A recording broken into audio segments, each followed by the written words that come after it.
I was in the kitchen making breakfast when I heard the doorbell ring. It was a normal Saturday. My kids were still asleep, and Augusto had left early to play soccer with his friends.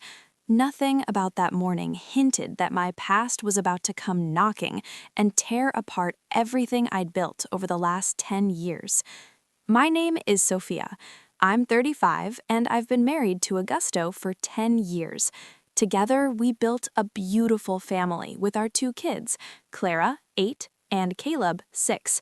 It's amazing to build a life with someone who loves you, cares for you, and would move heaven and earth just to see you happy. Our life is simple, but it's everything I ever wanted. A cozy home, healthy children, a stable marriage. Everything perfect. Or at least, that's what I thought. If you love stories with secrets, revelations, and a little revenge, hit that subscribe button and give this video a like if it helps you. Life has a way of surprising us in ways we never expect. There are secrets we keep, thinking we're protecting the people we love. But the truth is, secrets have a life of their own, and sooner or later they find a way to come out. And when they do, everything falls apart. Back to that Saturday morning. I opened the door, and my heart nearly stopped. There he was, Robert. The same Robert I hadn't seen in over 10 years. The same Robert who had been part of the biggest mistake of my life. He looked different, older, a few gray hairs at his temples, but it was him. And next to him, a boy about 13 or 14, with brown eyes just like mine. I'd always been afraid of losing what I'd built by revealing my past. And there he was, standing on my doorstep. Robert smiled, but it wasn't a happy smile. There was something I couldn't read in it. Fear? Anger? Hope? I didn't know. "Hi, Sophia," he said simply. My throat went dry. My hands started to shake. I looked at the boy next to him, and my stomach flipped. I knew who he was. I'd always known this day could come, but I had prayed every day that it wouldn't. "What are you doing here?" I finally asked, my voice weaker than I wanted it to be.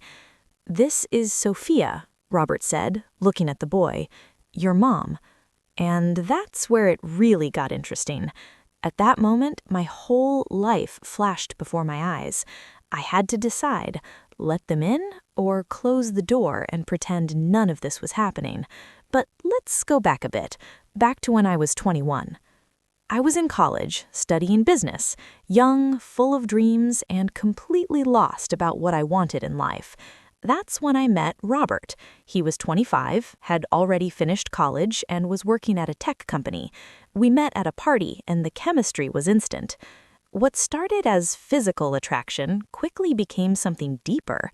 We saw each other almost every day, spent nights talking, laughing, making plans, but I was too young to understand what real love was versus what was just passion. Robert wanted something serious. He talked about moving in together, building a future, but I was scared of being tied down too soon, scared of losing my freedom, scared I wasn't the right person for him. So I kept things casual. I told him I was focused on school, that it wasn't the right time, and it stayed that way for almost a year, until I found out I was pregnant. Yeah, life really does catch you off guard.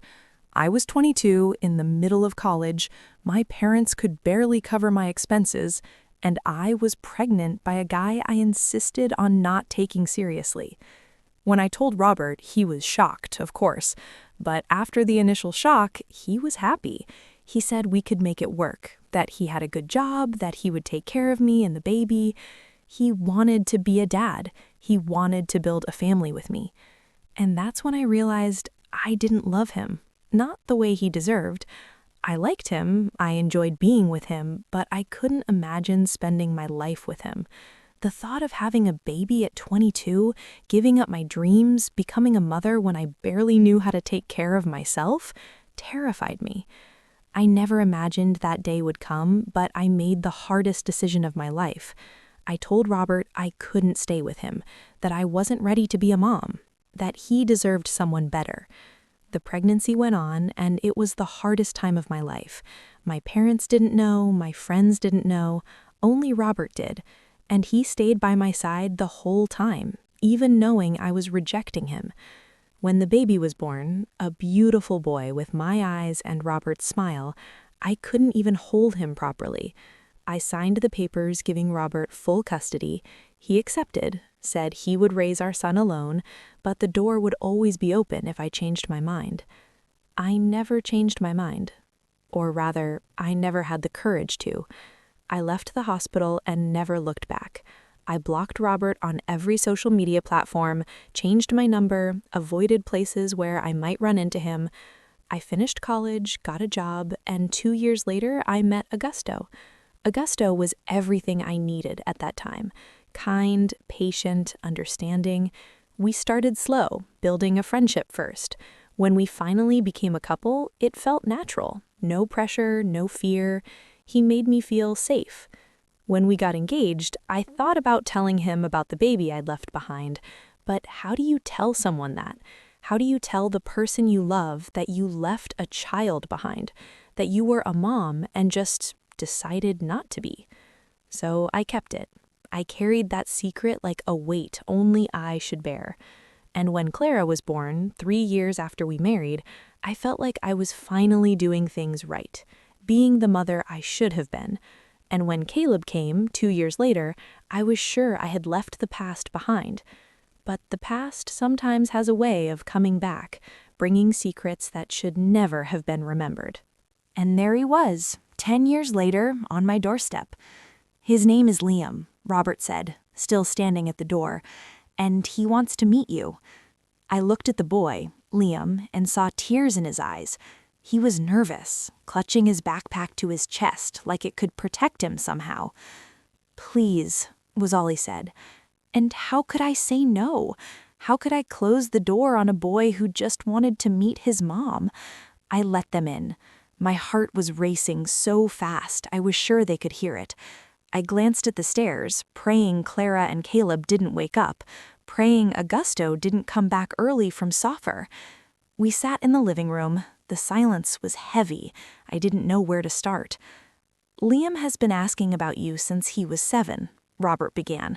"I've always told him the truth, that you were young, that you weren't ready, that it was a tough decision. I tried to help him understand without making you the villain." "Why now?" I asked, my voice trembling. "After all these years?" "Because he deserves it," Robert said, his voice harder than before.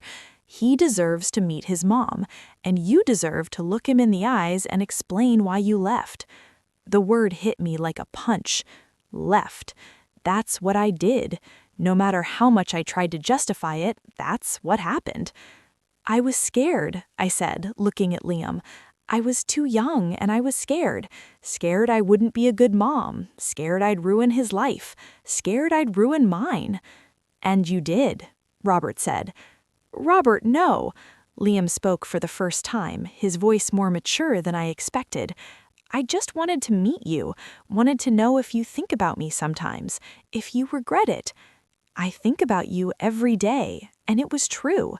Every day I wonder if I made the right choice.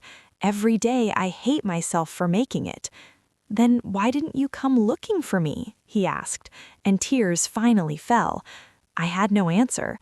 How do you explain that it was easier to pretend he didn't exist than to face what I had done? At that moment, I heard the front door open. Augusto was home. "Hey, honey, I'm home," he called from the hallway. "You won't believe it. We won 5-0. He walked in, smiling, sweaty from the game, and froze when he saw Robert and Liam on the couch. "Hi," he said, confused. "Sophia, who are they?" And that's when everything fell apart. I had to decide, lie and make up a story, or tell the truth and risk losing everything. I looked at Augusto, the man I loved, the father of my children, and made the hardest decision of my life. Again. "Augusto, sit down. We need to talk." Over the next 30 minutes, I told him everything about Robert, the pregnancy, Liam, The choice I made at 22, I watched his face change. Confusion, shock, hurt, anger. Every emotion passed through him. When I finished, the room was silent. 10 years, Augusto finally said. 10 years, Sophia. We've been together 10 years, and you never thought it was important to tell me you have a child? I was afraid of losing you, I said, tears streaming freely now. And you think hiding it was better? He raised his voice for the first time. You think finding out like this, with him sitting in our living room, is better than trusting me? I was ashamed, I shouted back. Ashamed that I abandoned my own child. How could I tell you? How could I tell you I'm the kind of person who does that? But you're not that person anymore, Liam said suddenly, and everyone looked at him. I know you have other kids. My dad told me. And I know you're a good mom to them. I just wanted to know if there was room for me, too. My heart broke. This beautiful boy I left behind just wanted to be loved by me. There's always been room, I said. I was just too scared to claim it. That's when Clara appeared at the top of the stairs.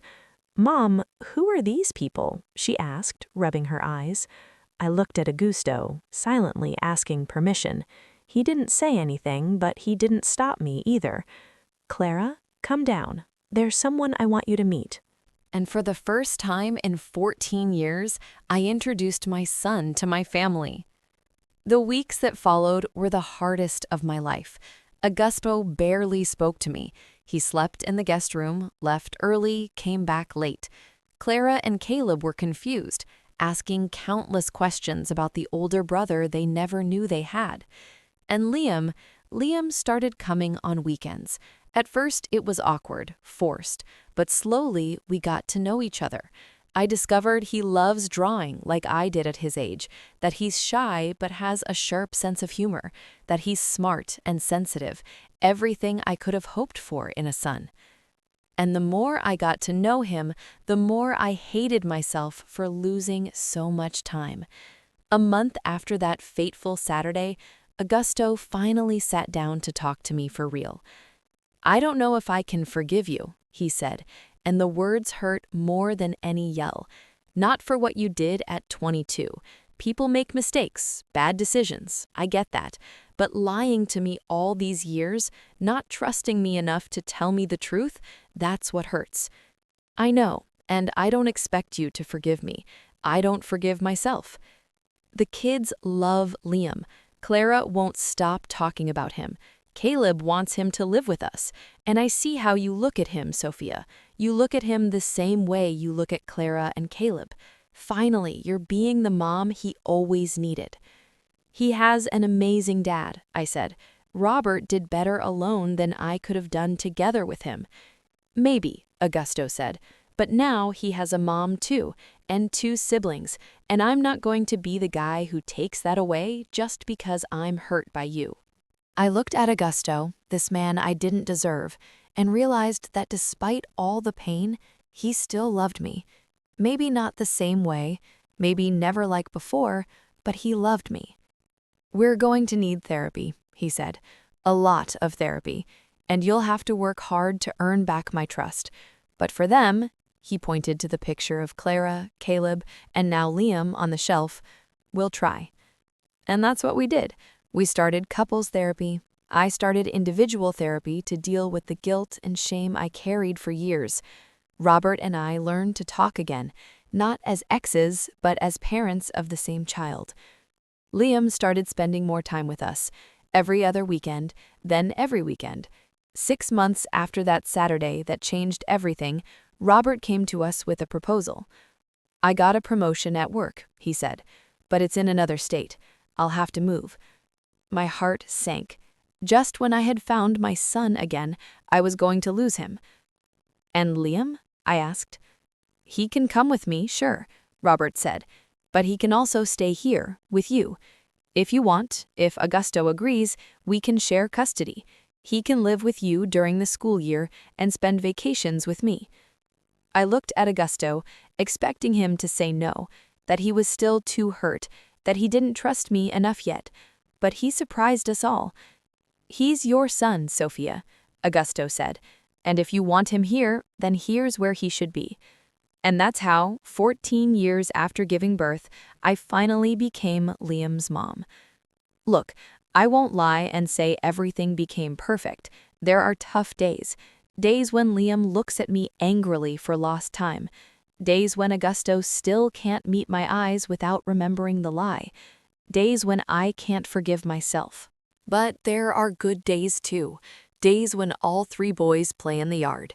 Days when Liam calls me mom for the first time. Days when Augusto takes my hand and squeezes it, reminding me we're still in this together. Life surprises us in ways we never expect. When disappointment comes from the people we least expect, when the secrets we've kept finally surface, we have two choices: let it all fall apart or fight to rebuild. I chose to rebuild, and every day I wake up and choose to rebuild again. Robert eventually moved, but he visits Liam once a month, and Liam spends all school vacations with him. Their relationship is beautiful. Robert is an incredible dad, and I'm grateful every day he was strong when I was weak. Clara and Caleb love having an older brother. Liam is patient with them, plays with them, helps with homework, teaches things only an older sibling can teach. And Augusto is slowly learning to trust me again. Therapy has helped, honest conversations have helped, and time, that great healer of all wounds, is doing its work. I never imagined that day would come, the day my past and present collided, the day I had to face the worst version of myself in front of the people I love most. But I'm glad it came, because now I can finally breathe. I no longer carry this weight alone. I can finally be a mother to all my children, not just the two I chose to raise. If you're watching this and have a secret, a past mistake that haunts you, know that hiding it is never the solution. Secrets have lives of their own. They'll come out eventually, better from your mouth than someone else's. And if you've been abandoned, left behind, know that it says nothing about you and everything about the person who left.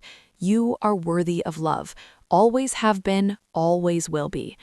My life changed completely that Saturday morning, and despite all the pain, suffering, and tears, I wouldn't change a thing, because now I'm finally whole. Subscribe for more life stories.